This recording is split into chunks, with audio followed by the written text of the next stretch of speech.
viewers. My name is Saurabh Srivastava and once again welcome to my channel Global. Firstly, we want to say many thanks to my dear students and my dear other viewers for giving me many subscribes and likes and shares.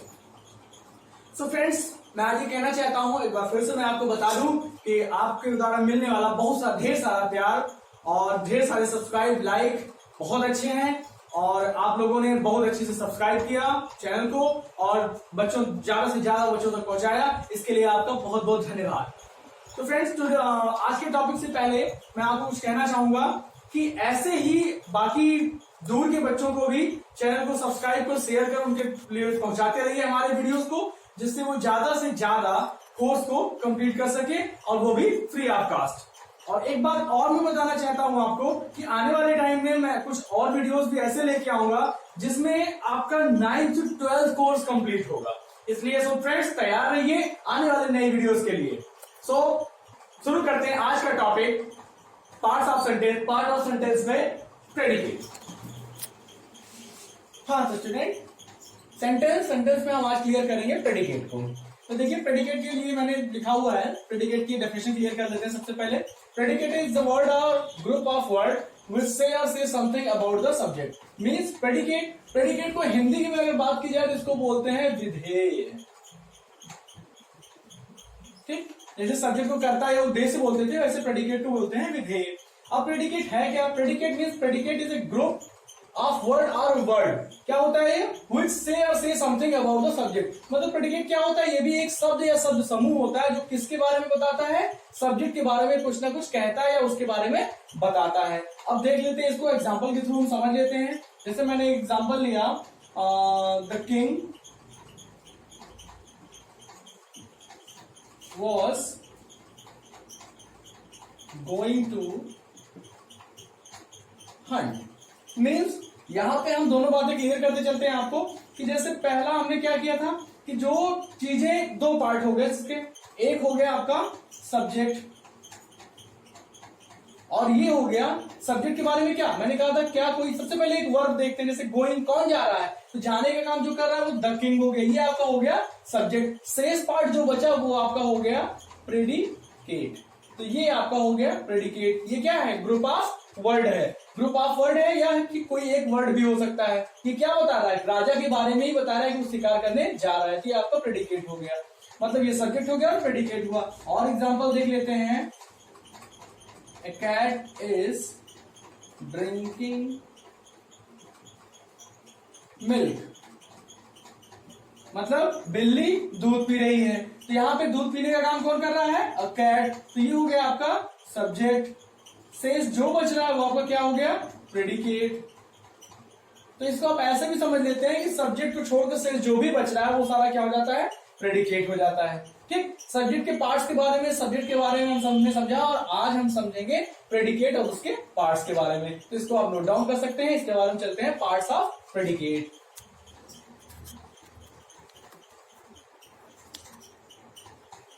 Predicate के बारे में जानते हैं। हमने वहां पहले वाले videos में मैंने डिफाइन किया था प्रेडिकेट के कितने पार्ट होते हैं। चलिए फिर से डिफाइन कर देते हैं। प्रेडिकेट के ऐसे सीधे लिख लेते हैं, there are 3 parts of predicate. और कौन कौन से होते हैं? पहला पार्ट आपका होता है वर्ब, दूसरा पार्ट होता है आपका ऑब्जेक्ट और तीसरा पार्ट होता है आपका कॉम्प्लीमेंट। वर्ब बोलते हैं क्रिया को, ऑब्जेक्ट मतलब होता है कर्म और कॉम्प्लीमेंट बोलते हैं पूरक को। तो चलिए इन तीनों पार्ट के बारे में जानते हैं। वर्ब क्या होती है? वर्ब को यहां तो मैं इन तीनों पार्ट को आपको ओरली समझा दूंगा कि ये होता क्या है नॉर्मल वे में, और फिर आपका पार्ट ऑफ स्पीच जो मेरा वीडियो आएगा उसमें पूरी तरीके से एक एक पार्ट को लेकर मैं क्लियर करता चलूंगा। यहां आप समझेंगे क्रिया। अब बात कर लेते हैं क्रिया क्या होती है। तो चलिए नेक्स्ट हेडिंग हम डाल देते हैं वर्ब। ठीक, तो वर्ब क्या होती है? अब वर्ब को मैं ओरली आपको समझा दूं, किसी भी सेंटेंस में जो किसी भी सब्जेक्ट की एक्शन या फिर कंडीशन को दिखाता है वो वर्ब कहलाता है। मीन्स एक्शन और कंडीशन मतलब क्रियाकलाप या फिर उसके स्थिति को दर्शाने वाले जो शब्द होते हैं वो सारे आपके क्या कहलाते हैं, क्रिया कहलाते हैं। ठीक है, तो चलिए यहां मैं डेफिनेशन क्लियर कर दूं। दोज वर्ड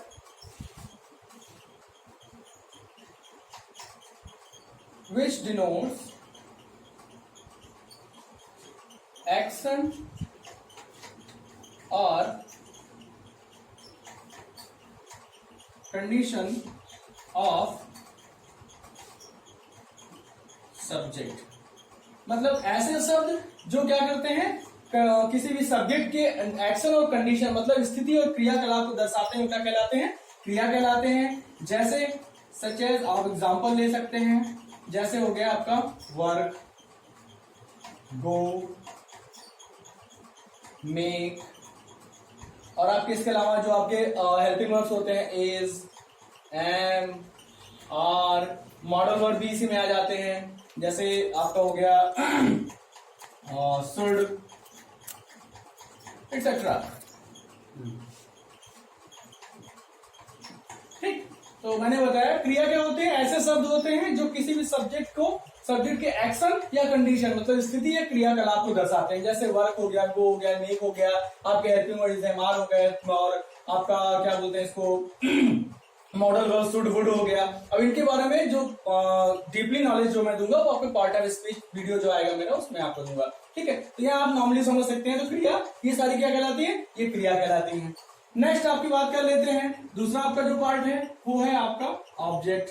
तो चलिए, ऑब्जेक्ट को हिंदी में बोलते हैं कर्म और इसको बोलते हैं क्रिया। मैं पहले भी बता चुका हूं आपको। अब कर्म क्या होता है, चलिए कर्म के बारे में जान लेते हैं। तो कर्म क्या, पहले ओरली बता दूं मैं कर्म क्या होता है। कर्म जो होता है जिसपे सब्जेक्ट द्वारा किए गए कार्य का प्रतिफल वो आपका कर्म कहलाता है। मीन्स जो सब्जेक्ट मीन्स किसी का कर्ता या उद्देश्य जो कार्य करता है उसका जो प्रतिफल होता है, जिस पर उसका प्रभाव पड़ता है, वो कर्म कहलाता है। ठीक, तो ये आपका कर्म। चलिए इसको नोट डाउन कर लेते हैं।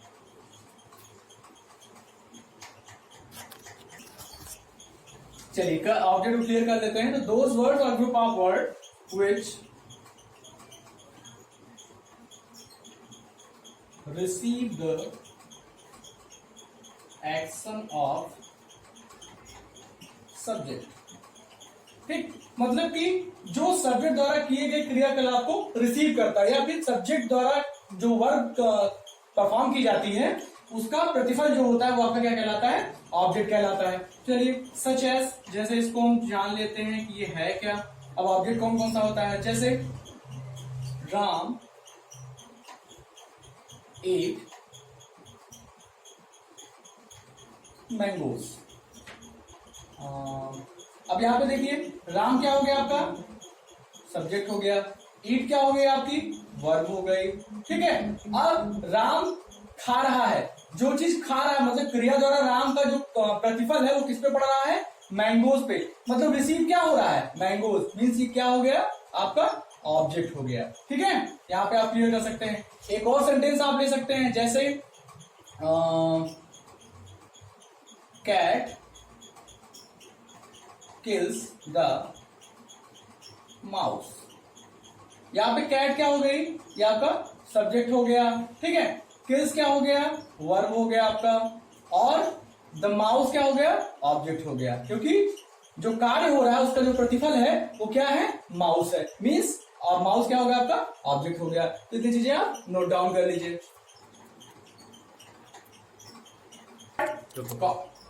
सो नेक्स्ट पार्ट कॉम्प्लीमेंट। कॉम्प्लीमेंट का मैंने बताया था, हिंदी में इसको पूरक बोलते हैं। चलिए, पूरक का मतलब होता है पूरा करने वाला। अब देखिए है क्या, कॉम्प्लीमेंट इज अ वर्ड और a group of word which use to complete the expression और सेंटेंस। मीन कॉम्प्लीमेंट होता क्या है, ये एक शब्द होता है या शब्द समूह होता है जो किसी भी एक्सप्रेशन या किसी भी सेंटेंस को पूरा करने के लिए यूज किया जाता है। ये क्या हो सकता है, ये एडजेक्टिव भी हो सकता है, नाउन भी हो सकता है, एडवर्ब भी हो सकता है। ठीक, अब इसको समझ लेते हैं बाय एग्जांपल। अब जैसे Ram is a good boy. ठीक, दूसरा एग्जांपल ले लेते हैं,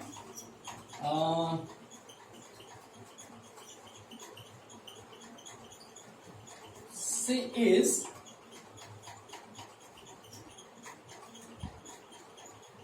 पेंटिंग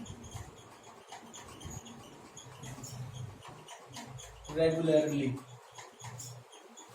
ठीक, अब देखिए यहां पे राम क्या है, मैं पूरी चीज दोहराने चलता हूं। यहां राम है आपका सब्जेक्ट, यहां पे सी क्या है, सब्जेक्ट। ठीक, और ये आपका जो पार्ट है, ये आपका जो पार्ट हुआ, ये दोनों पार्ट आपके हो गए प्रेडिकेट। ठीक, और अब आगे क्लियर कर दें, आपका ये दोनों पार्ट जो बीच में आया है, ये आपका हो गया हेल्पिंग वर्ब, ये पार्ट आपका हो गया मेन वर्ब। अब हेल्पिंग वर्ब मेन वर्ब का कॉन्सेप्ट मैं वर्ब में क्लियर करूंगा, ये पूरा मिला के वर्ब हो जाएगा आपका।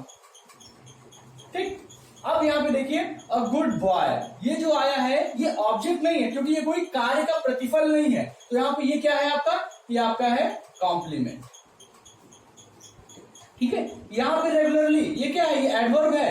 एडवर्ब अगर आपको नहीं समझ में आ रहा है तो आने वाले वीडियोस में मैं पार्ट स्टेज में एडवर्ब आपको क्लियर करूंगा, फिर भी यहां ओरली जान लीजिए एडवर्ब है, ये क्या है, ये आपका है कॉम्प्लीमेंट, क्योंकि ना तो ये एक ऑब्जेक्ट है और ना ही ये वर्ब है, ये एडवर्ब है। ठीक, तो यहाँ पे ये कॉम्प्लीमेंट एडवर्ब हो गया और यहाँ पे ये कॉम्प्लीमेंट आपका ये क्या हो गया आपका, ये नाउन का वर्क कर रहा है। ठीक है, तो ये कॉम्प्लीमेंट का कॉन्सेप्ट क्लियर होता है यहाँ पे। फिर से एक बार देख लीजिए, कॉम्प्लीमेंट क्या होता है, किसी भी वाक्य एक्सप्रेशन को पूरा करने के लिए जो शब्द या शब्द समूह प्रयोग किए जाते हैं वो कॉम्प्लीमेंट कहलाते हैं। वो एडजेक्टिव भी हो सकते हैं, नाउन भी हो सकते हैं और एडवर्ब भी हो सकते हैं। जैसे हमने पहले वाले सेंटेंस में क्लियर किया, यहाँ पे कॉम्प्लीमेंट ये है, और दूसरे वाले सेंटेंस में हमने क्लियर किया रेगुलरली जो कि एडवर्ब है, ये आपका कॉम्प्लीमेंट है। चलिए इसको नोट डाउन कर लीजिए।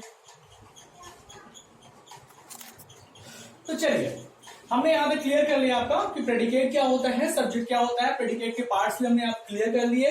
ठीक है, अब बात करते हैं कि पूरे सेंटेंस का मैं एक फार्मूला आपको दूंगा जिसके थ्रू आप सेंटेंस को रीऑर्डर कर पाएंगे। ठीक है, आपको एक फार्मूला मिलेगा जिसके थ्रू आपको रीऑर्डर कर पाएंगे सेंटेंस को। तो हम चलते हैं अब सेंटेंस के फार्मूले की ओर। ठीक है, उसके साथ ही कुछ एक्सरसाइज भी करेंगे। तो हमारे नेक्स्ट पार्ट में हम सेंटेंस का फार्मूला लेंगे और उसकी एक्सरसाइज कराएंगे। ठीक, थैंक्स।